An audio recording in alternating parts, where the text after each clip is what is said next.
এই বাজেট ২৬-২৭ সালের বাজেটের প্রধান দুর্বলতা হচ্ছে যে এটা একটা বিশাল ধরনের ঘাটতি বাজেট হয়েছে।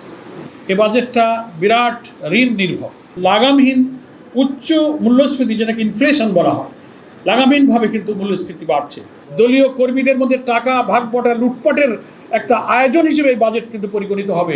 সরকার গণভোটের গণরায় বাস্তবায়ন করতে যাচ্ছে না, যে আলটিমেটলি এই বাজেট হবে লুটপাটের বাজেট। একটা উচ্চাভিলাষী জনগণকে দেখানোর মতো একটা বাজেট করা হয়েছে, আলটিমেটলি ভেতরটা অন্তঃসার শূন্য। এই অপরিণামদর্শী সিদ্ধান্ত পতিত ফ্যাসিস্ট সরকারের নীতিকেই কিন্তু আমাদের স্মরণ করে দিচ্ছে। 9,38,00,000 টাকা যে ব্যয়ের বাজেট, সেখানে আমরা জামাত ইসলামী দিয়েছিলাম 8,39,505 টাকার বাজেট। জামাতের লক্ষ্যের চেয়ে সরকারের লক্ষ্য আরও উচ্চাভিলাষী। আওয়ামী লীগ যে ফ্যাসিবাদী রাস্তা দেখিয়ে গিয়েছিল, এখন বিএনপি সরকার সেই রাস্তায় হাঁটছে। বাজেট বাস্তবায়নের পথে কিছু বাধা আছে, সেগুলো সংক্ষেপে তুলে ধরবো এবং জামাত ইসলামীর পেশকৃত ছায়া বাজেটের সঙ্গে এই বাজেটের একটা কম্পারেটিভ আলোচনা ছোট্ট করে কয়েকটা পয়েন্টে ইনশাল্লাহ আমি তুলে ধরব। যে টাকার অঙ্ক আর স্ট্যাটিস্টিক্স তথ্যের মধ্যে ঘুরতে ঘুরতে বাজেটের মূল কাঠামোগত বৈশিষ্ট্যগত জাতির এবং নাগরিকদের সাথে বাজেটের কী রিলেশন হবে, সেই মন্তব্যটা আমরা অনেক সময় হারিয়ে যাই। এই বাজেট ২৬-২৭ সালের বাজেটের প্রধান দুর্বলতা হচ্ছে যে এটা একটা বিশাল ধরনের ঘাটতি বাজেট হয়েছে।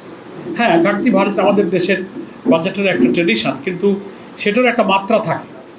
আমাদের মতো উন্নয়নশীল দেশের, অনুন্নত দেশের বাজেটগুলো সাধারণত ডেফিসিট বাজেটই হয়ে থাকে, কিন্তু এবারের বাজেটটা ইতিহাসের সবচেয়ে বড় অঙ্কের একটা ঘাটতি বাজেট পেশ করা হয়েছে। সেকেন্ড, এ বাজেটটা বিরাট ঋণ নির্ভর এবং সে ঋণের মধ্যে ব্যাংক লোনের উপরে নির্ভরশীলতা, বিদেশ ঋণের উপরে নির্ভরশীলতা এটা বেড়েছে। ফলে প্রবৃদ্ধির যে কঠিন সমীকরণ এবং এই 9,38,00,000 টাকা ব্যয়ের বাজেটের অর্থসংস্থান করতে গিয়ে এখানে যে 6,29,000 টাকার যে রাজস্ব আয়ের কথা বলা হয়েছে, সেই রাজস্ব কিভাবে আদায় করা হবে?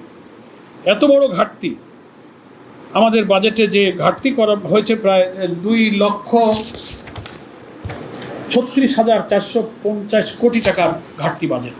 অর্থমন্ত্রী খুব টেকনিক্যালি একটা কথা বলেছেন, মানে কর বৃদ্ধি যে করা হয়েছে, যেগুলো সাধারণ নাগরিক জীবনে, গার্মেন্টস শিল্পের উপরে অন্যান্য জায়গায় ইফেক্ট করবে, ভাষার সলচাতুরি ওনারা বলেছেন যে আমরা করের উৎস বাড়াচ্ছি, করের জাল তৈরি করে নাগরিক জীবনে এটার যে প্রেশার, প্রভাবটাকে ওনারা শব্দ প্রয়োগের মাধ্যমে সেই চালাকি করে কর বৃদ্ধির জায়গাগুলো এড়িয়ে যাওয়ার চেষ্টা করেছেন। সেটা এই বাজেটের একটা বড় বৈশিষ্ট্য, যে এত বড় ঘাটতি বাজেটের ব্যয় সংকুলান, ব্যাংক লোন করা হবে, তাতে আমার কর্মসংস্থান, আমাদের বিনিয়োগ, বেসরকারি বিনিয়োগ তো অটোমেটিক্যালি কমে যাবে। ব্যাংক থেকে যদি লোন নিয়ে যায় গভর্নমেন্ট, তাহলে প্রাইভেট সেক্টরে গভর্নমেন্ট কিন্তু ইনভেস্ট করতে পারবে না, ন্যাচারালি কর্মসংস্থানের উপর এর প্রভাব পড়বে। দেখলেন তো এই 3 মাসে ক্ষমতায় আসার পরে গ্যাসের দাম, জ্বালানির দাম দফায় দফায়, বাকি বিদ্যুতের দাম আবার উনি বাড়ালেন। লাগামহীন উচ্চ মূল্যস্ফীতি, যেটাকে ইনফ্লেশন বলা হয়, লাগামহীনভাবে কিন্তু মূল্যস্ফীতি বাড়ছে। আর হচ্ছে বৈশ্বিক ও ভূরাজনৈতিক অর্থনৈতিক যে অনিশ্চয়তা, এই 3টা বড় বাধার কারণে এই বাজেট বাস্তবায়ন এবং রাজস্ব আয়ের লক্ষ্যমাত্রা অর্জন করা খুব কঠিন হয়ে দাঁড়াবে। সেই চ্যালেঞ্জ, এগুলো একটু আমি আগে আপনাদের কাছে পেশ করে নিলাম। জুলাই বিপ্লব পরবর্তী বাংলাদেশে নির্বাচিত সরকারের নিকট একটি জনবান্ধব, সুপরিকল্পিত, দূরদর্শী ও বাস্তবায়নযোগ্য বাজেটই প্রত্যাশা ছিল, কিন্তু সরকারের ঘোষিত বাজেটে জনগণের আশা আকাঙ্ক্ষা ও জীবনমান উন্নয়নের বার্তা প্রতিফলিত হয়নি। জুলাই সনদের ভিত্তিতে গণভোটের রায় বাস্তবায়ন না হওয়ার কারণে এই বাজেট বাস্তবায়নে যে কী পরিমাণ দুর্নীতি হবে, দলীয় কর্মীদের মধ্যে টাকা ভাগ বটা লুটপাটের একটা আয়োজন হিসেবে এই বাজেট কিন্তু পরিগণিত হবে। এটার কারণেই আমার মনে হয় যে সরকার গণভোটের গণরায় বাস্তবায়ন করতে যাচ্ছে না।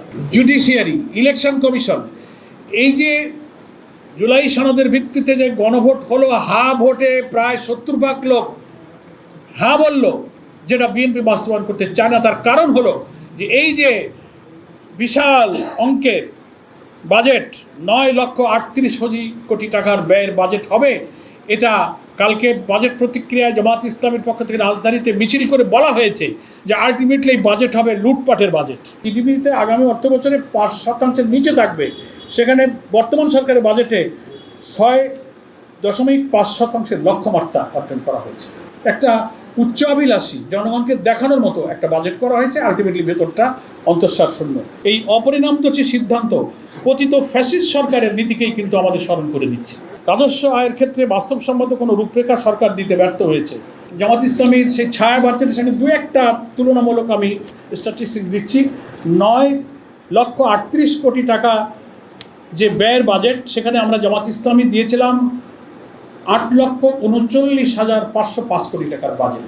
জামাতের লক্ষ্যের চেয়ে সরকারের লক্ষ্য আরও উচ্চাভিলাষী। অনেকগুলো ব্যাংক, 5টা ব্যাংককে মার্জ করে দিয়েছে, ব্যাংক রেগুলেশন আইন করে লুটপাট করে কালো টাকা বিদেশে অর্থ পাচার করা, জনগণের টাকা লুটপাট করে নেওয়া, জোর করে সরকারের গোয়েন্দা সংস্থাকে কাজে লাগিয়ে কিছু লোকের হাতে হাজার হাজার কোটি টাকা, লক্ষ কোটি টাকা তারা দিয়ে আওয়ামী লীগ যে ফ্যাসিবাদী রাস্তা দেখিয়ে গিয়েছিল, এখন বিএনপি সরকার সেই রাস্তায় হাঁটছে।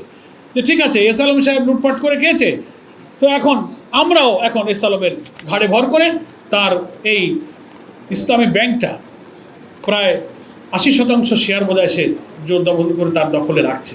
ইউএফটি ফার্স্টের সাথে ট্রেড করুন যে কোনো জায়গা থেকে। ক্যাম্পাসে ক্লাসের ফাঁকে, ঢাকার জ্যামে বসে কিংবা ঘরে বসে, ট্রেডিং এখন হাতের মুঠোয়। তাই ট্রেড করুন যখন খুশি, যেখানে খুশি।